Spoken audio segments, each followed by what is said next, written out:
When a customer comes to me at the bank, I want them to feel like it's on a personal level. A lot of my existing customers, I feel like we're more family than just a customer-banker relationship, and that I'm doing everything I can to help them. And when they leave my desk, I want them to say, wow, that Shelly Kearns at Happy State Bank really cares about me, and I want them to tell their friends and family that. Blessing of rain. Are we getting so dry? And we know that it's all your will, and when the time is right, you'll let it rain, but we're ready. Lord, we ask your blessing on us, guide and direct our lives. Help us to do your will. We ask these things in Christ's name. Amen. Amen. If you join me in the pledge of allegiance to our flag. I pledge allegiance to the flag of the United States of America and to the republic for which it stands, one nation, under God, indivisible, with liberty and justice for all.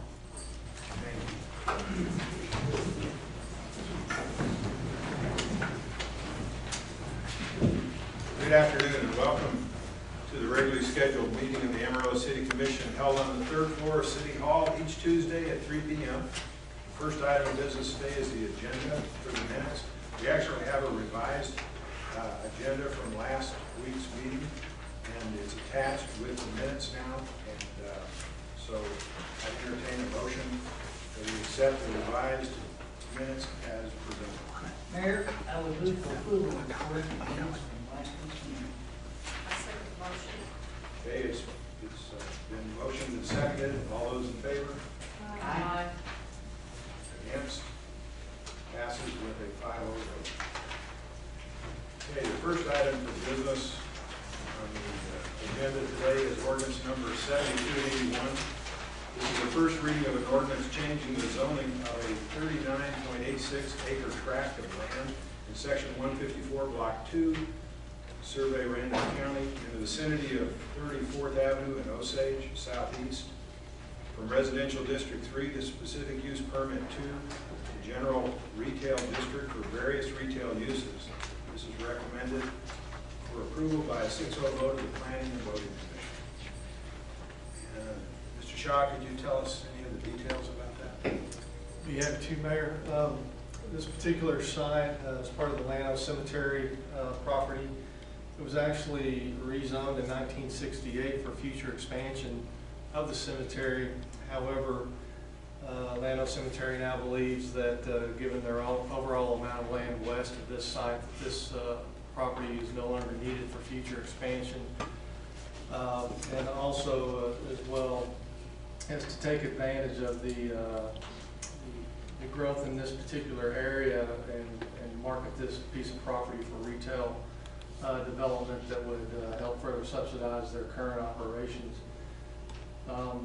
The surrounding zoning is heavy commercial to the north and general retail to the east and south. So on the surface of it, the change to general retail would not have any negative impacts on the surrounding properties.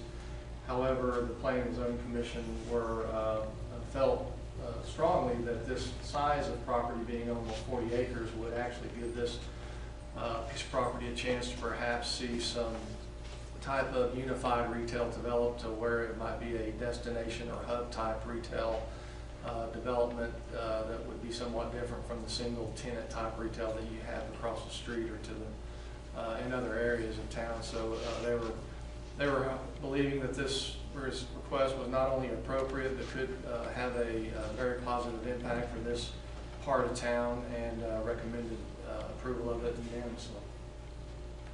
Okay. Are there any questions from the commissioners? Any comments from the audience or commissioners? Now I'll entertain a motion. Mayor, I move approval of ordinance number 7281. Second. I have a motion and a second. All those in favor? Aye. Opposed? Passes with a 5-0 vote.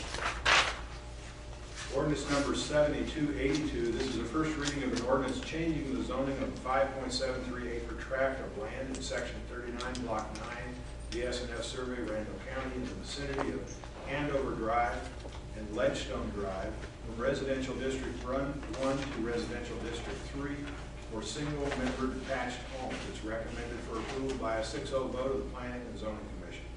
And Mr. Shaw, if you could take us through that description. Certainly, this particular zoning request is just an extenuation of the current residential development in the Greenways residential subdivision. This is their proposed next phase. It is just south of Unit 23. The property is currently zoned residential 1, which requires a minimum lot size of 7,500 feet. The properties to the north of this, directly adjacent to this property, are zoned R3, which is a minimum lot size of 5,000 square feet. The developer just wanted to continue that type of development southward, and therefore is requesting to change the property from R1 to R3 and allow the 5,000 square foot lots. Given that there's not only this area but other areas within the Greenways with both R1 and R3 development, as well as townhome developments, that the Planning and Zoning Commission felt that it was an appropriate zoning and would not have any negative impacts on the surrounding property values, and recommended the change unanimously. Okay. Any comments from the commissioners on this item? From the audience? Can you turn the volume up just a little bit? I'm having a hard time. Excuse me. Is that I'm having better? a hard time hearing Kelly. Any of the commissioners having trouble hearing? Okay. Anyone else? Okay. Hope we can settle that. Any comments from anyone? I'll entertain a motion. Mayor, I move we approve ordinance number 7282. All those in favor? Oh, second, excuse me. Second. Excuse me. All those in favor? Aye. Against? Passes with a 5-0 vote. The consent agenda, it is recommended the following items be approved and that the city manager be authorized to execute all documents necessary for each transaction. A, award of SAC concrete annual contract. B, purchase of light duty pickups. C, purchase of police personnel protective equipment. D, purchase of ammunition. E, purchase of traffic light poles. F, award traffic signal equipment. G, purchase submersible well pumps and motors. H, award wastewater collection system manhole rehabilitation project. I, award engineering design service agreement for auxiliary generator system. J, approval working agreement for services to the Shelter Plus Care Program. K, dedication and acceptance of drainage easement. And L, acceptance of aviation clear zone easement. Is there any reason for removal of any of these items from the consent agenda by the commission? Any comments? I'll entertain a motion. Mayor, I move that we approve the consent agenda. Second? All those in favor? Aye. Opposed? Passes by a 5-0 vote of the commission. We will now vary slightly and have a presentation on water consumption and a discussion of that. So, City Manager Jarrett, would you lead this discussion? Thank you, Mayor. Appreciate the opportunity to do this, and I know much of this information we've shared previously, but we continue to experience these truly unparalleled weather conditions. We wanted to have the discussion again and get some input from y'all and unveil some additional efforts that we've been taking to try to increase awareness. I guess to start, the first thing we need to do is talk about how dry is it. I think the paper's done a very good job of chronicling that. We've gone back and looked at the 100-year historical record to see not how dry it is, but are there any parallels. The driest year in the last 100 was 1970. And in 1970, Amarillo had 9.56 inches of moisture, just over 9.5 inches. The telling thing about that year was that the period from January through May, they already had 3.7 of those 9.5 inches. We, through that same period of time, had 0.68 inches of moisture, or 68/100ths. So when we met with some of the folks that are true experts at this and study these things, the question is, look at that historical record and help us tell us, what does it say? What does it point us to? And in doing so, the answer was it doesn't point us anywhere. That there's nothing in the historical record that sets you up for the condition that we're in today. Caused us to start looking at some other things. Don't want to make everything bad news, and apologize in advance for the really bad analogy, but how dry is it here? Well, about the only place we could find quickly that's drier is Death Valley, California, and we have actually had 29/100 of an inch more moisture than Death Valley, California, January through the end of May. And never thought that would be something we would ask people for research from up here. You know, a dry year for us is that 9.5 inches. It's sure not where we are today with less than 3/4 of an inch. What does that mean to us? It means, as we've discussed and chronicled in the news media, that water use has been very, very high. We hit a near record a couple of weeks ago. And by near record, I mean near within 400,000 gallons over the course of the day record. We have run about a 79 million gallon a day average consumption through our system for the calendar month of June. That is very, very excessive. We don't typically do that. The previous high demands that we used for planning were to try to sustain something on order of 76 million gallons.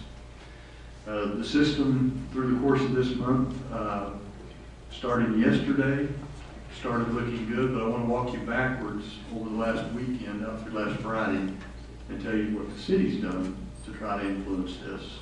And we'll see if we can talk to the commission, talk to the public about what they might do to influence this. Yesterday, we pumped 73.6 million gallons. Not a bad number. It's early in the year to move that much water, but that's not that bad of a number. It is a bunch of water. Sunday, 76.2. Saturday, 82.2. And then on Friday of last week, 87.3 million gallons. So you can see, starting Friday, it came down. Why did it come down? I think Monday we had a double benefit. The city had put in some mechanisms. And you also had much lower temperatures. I think we topped out at 86. The humidity fell throughout the day, not as bad as it has before. We didn't have quite the winds. Saturday and Sunday were both so brutally hot, as was Friday. Friday morning, the city of Amarillo turned off the water to all of its outside facilities, short of our ornamental type stuff. Only exception beyond that was we had to water the greens and the tee boxes at the golf course. And on the golf course, it has a cool season grass. We watered the fairways once. So that was Friday, Saturday, Sunday, Monday.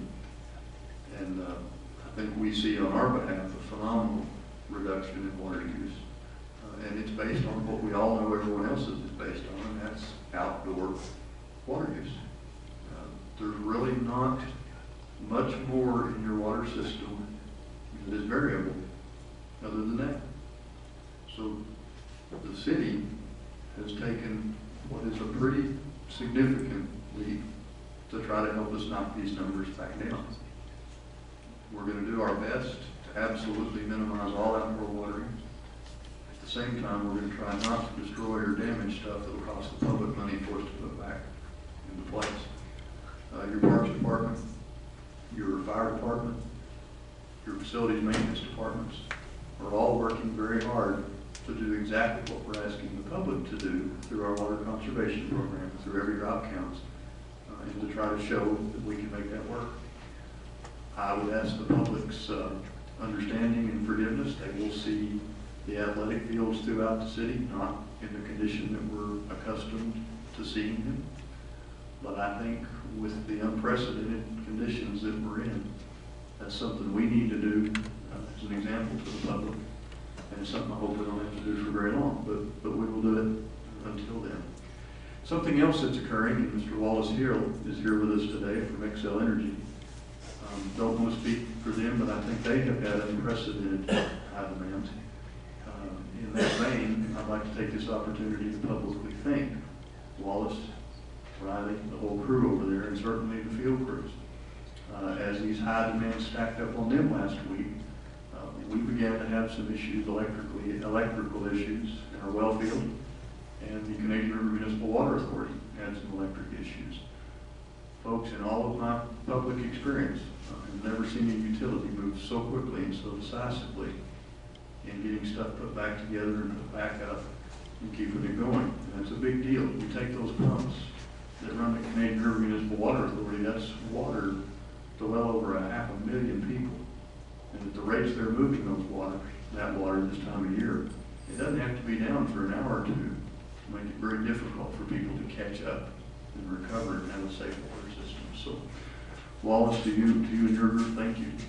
Thank you very much. Mayor, Commission, if you have any questions, that kind of brings to close my prepared remarks, maybe with one exception, something I had in y'all's memo that we should probably share with the public. The average water use in the month of May in Amarillo over the last 5 years, the average water use is a little over 50 million gallons a day. Okay? The average water use for May 2011 was, anybody care to guess? I hear no guesses, ma'am? 65. Very good, excellent. 67. Phenomenal guess, though. 67, almost 17 million gallons a day extra each and every day over the 5-year average for the month of May. So that's how right it is.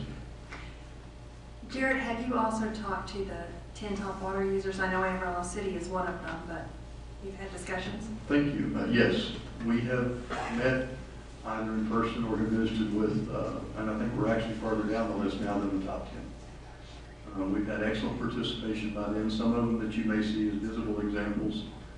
Both of the hospitals have reduced their outdoor watering. Amarillo Independent School District has significantly restricted their outdoor watering. I believe they are maintaining their athletic fields. They're pretty much not watering the remainder of it. But we have met with them. Of course, we ourselves are one of those top 10. This time of year, we're actually number 2 on a daily basis, and that's large part what we did last Friday. I think is reflected in the demand numbers coming down over the weekend. Yeah. Excuse me. Okay. Go ahead. Also, I know that, well, I want to thank Channel 7 and all the television stations and the newspapers and the radio stations, because this last week, all the commissioners and the mayor and Mr. Atkinson have produced 24 10-second spots, television spots, that are going to be broadcast and put on the newspapers' websites and run on all the radio stations. Channel 7 produced them free of charge. And the stations are all going to run them, the newspaper are all going to run them all summer long from as soon as we can get them on the air until the end of August. The television stations have agreed to run the 10-second spots at the first of every newscast. And what they are tips on how to conserve water. And every one of them ends with reduce your use, remember every drop counts. And so we're hoping that will help people find ways to save water. And also, you really beefed up your website, and I think maybe, I don't know, Kelly? Can we show that graph? Yeah. We're glad to, thank you. This is your Every Drop Counts website. The city's maintained it for several years. Kelly, can we go to the goal here? All right. We realized we've asked people to conserve water. We've given you ideas and examples and helpful tips to reduce your water, but we never told you how much or to what level. What you have before you is a graph that is now up. This is based on a target water use of 74 million gallons a day. If we average 74 million gallons a day for this month, looks like we're going to be able to handle things. We, of course, reserve the right to adjust that as need be. I'd love to see the rains fall. I don't want to flood the airport again, but something just short of that. And if we do, we'll be glad to move that line. The lines turn red, or the bars turn red, for the days that we go over 74. They remain green for the days that we are below 74. Kelly, can you scroll down just a little farther? We have a very creative group here, and you have smiley face water drops and frowny face water drops. The original idea was that the appropriate drop would reside on the top of each bar until someone realized it also looks a whole lot like a candle. If that's the case, we have instead put the little drops down at the bottom. Mayor and Commission would suggest that we can get there and get there reasonably easy with a little cooperation from everybody, again, based on our outdoor water use. Let me point out that all of us have had a lot of questions raised by the public about what we're going to do about water. Let me reassure the public that the last commission updated the drought contingency plan in July of '09. Did a very good job to update and set stages for what's required to be sure that we have enough water production. I will tell you, because of the past work of the city, we have enough water production. It does not mean we can waste one drop. We still have to be cognizant of that. But people have said such things as, well, let's stop people from watering on certain days and let's fix those broken lines and fix the sprinkler heads. If we restricted, more than just voluntarily restricted or asked people to watch their water use, it wouldn't fix all the sprinkler heads. We still have to fix sprinkler heads. I go home and my wife said there's a sprinkler head broken out back, go out and see it, and I didn't see it for 3 days. Everybody needs to be reporting these. We have a number on our website, and I don't know if we can pull that up. We have a number that we ask people to report commercial properties. A lot of times this is not any kind of malice, it's just ignorance. You just don't know that it's broken. So we have a plan that we can put in place as water usage becomes too much. We can stage that plan, and it's based on amount of use, it's based on production of water, it's based on reducing it first at a 5% rate. It goes to a higher usage or we get more drought, then it goes to a 10% reduction in consumption, then a 15% reduction, and so on. So the city is prepared to do that, but at this point, we think we'll get far better results if everybody is aware, and that's what the PR campaign that Ellen Robertson Neal put together and worked with with all the media, the newspaper and the radio stations to put together and do. And that's what our intention is first, because I think we have a very cooperative community. We think we can drop this rate, and I'm not going to be surprised to see it drop 10%. We have a lot of people working on this, but we are very cognizant of it, and we will take much more dramatic action if it becomes necessary. As of right now, I think our beginning results without a PR campaign are already promising, and I think we'll just continue to do that because we have great cooperation in the city. So, just give you a for instance, we have close to 3,000 acres of parks. Now, my little lawn is probably 1/6 of an acre, and I don't know how many sprinkler heads I have, so I don't even want to guess how many sprinkler heads the parks have. But think about the enormous task of replacing and watching all those. So we don't want to play a blame game. We want to just inform people and get it fixed. Get it fixed in a nice way. We can get those things fixed. Report when you see somebody. If you're driving down the street at 6 in the morning and you see a commercial property or a fast food restaurant with their sprinklers running in the streets, just call in. You're doing them a favor. There's nobody there that knows that. Those sprinklers are off before the manager gets there. Let's talk to people and get people to report and do this voluntarily. Any comments from the commissioners about this? Anything you'd like to add? Mayor, one thing that we haven't talked about is, as from a suggestion from a citizen, we're going to change the water bill reporting, and instead of showing units only, we're going to show what that means in terms of gallons, because we can picture how many gallons we're using. It's hard to picture how many units we're using. And the city checks can also be out with the Every Drop Counts at the Starlight Theaters this summer at the High Noon on the Square, right? Yep, there you go. Yeah, there's the count. I'm not going to shy away from personal responsibility. I continue to see folks that are watering daily. Clearly it's not effective. You don't need to water more than every other day, and probably every third. In addition, we all continue to see people that are watering at 3 p.m. when the wind's blowing 35 miles an hour. Over 60% of that is probably lost just to evaporation. And I think that can have a significant impact as well, and I think we all need to also continue to take personal responsibility as well. Absolutely.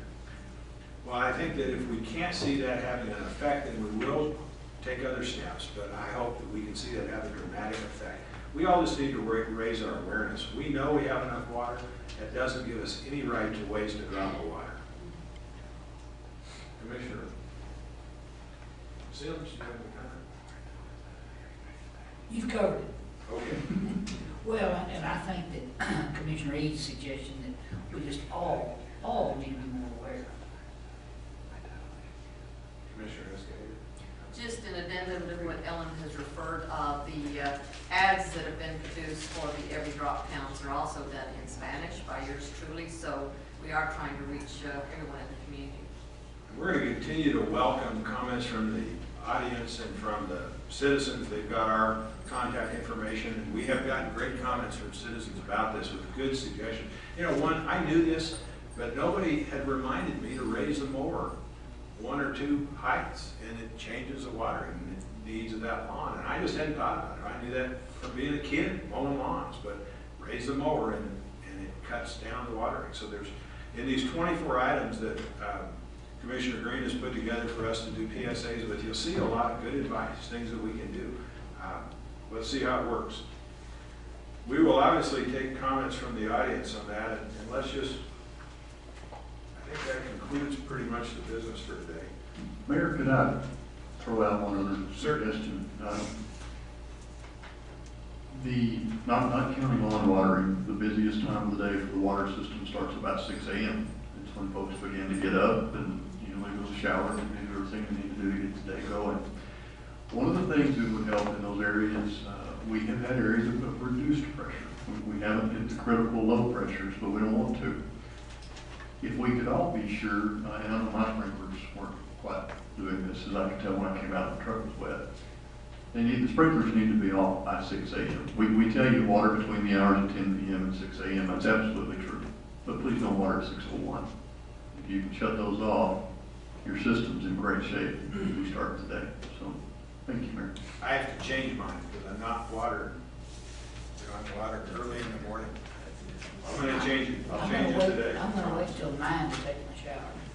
I get up at 8:30 and take my shower. That's because you're semi-retired.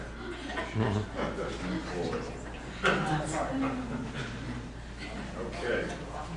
Let's get back to the, that concludes the regularly scheduled meeting of the Amarillo City Commission. It is, however, customary at this time to allow citizens of the community with matters pertaining to city policies, programs, or services to speak to the commission. And the floor is now open for that comment. Is there any comments from any of the citizens? Any comments or ideas about the water that we've overlooked or need to consider? I tell you that we are constantly vigilant. Yes, Mr. Sumner, come on forward. And if you would, for the record, state your name and address, please. I'm William Somford, 6103 Osage, Amarillo. Appreciate your candidness on water use here. This is really good. One of the things that I know that is done in some of the western states is that yard levels are actually lowered to a level lower than the sidewalks. Now that can create problems. I know, people stumbling over them and that sort of thing. But when water runs off a yard, it would be contained in the yard if the yard level was an inch or two lower than the sidewalk levels. Just a thought. For future planning, I think we refer that comment to Kelly and Shaw, and they can look at what other cities are doing and if it's something to be effective here in future developments. The other thing is, and I've talked with Jerry about this, and it's, you know, it's always what's appropriate is the key, is encouraging people to plant other than cool weather grass, such as a Bermuda grass or a buffalo or something like that, that requires maybe half or a third the amount of water that tip grass or a fescue grass would take, would be another thought. But don't want to get into the area of meddling, and that's always a concern as well. But I thank you for the opportunity today. Thank you, Mr. Sumford. Any other comments? Okay, if not, we will move back into executive session for the commission. We thank you for being here today and appreciate your comments and concerns. Thank you. The damage from recent fires has devastated many people in our community. 82 homes destroyed and nearly 44,000 acres burned. Take responsibility and prevent further loss. Don't shoot fireworks in or around your city this year. You don't want a fire in your neighborhood. The sale, use, and possession of fireworks is against the law this year. When your fireworks start a real fire, you pay the cost. Let's celebrate our freedom without fireworks.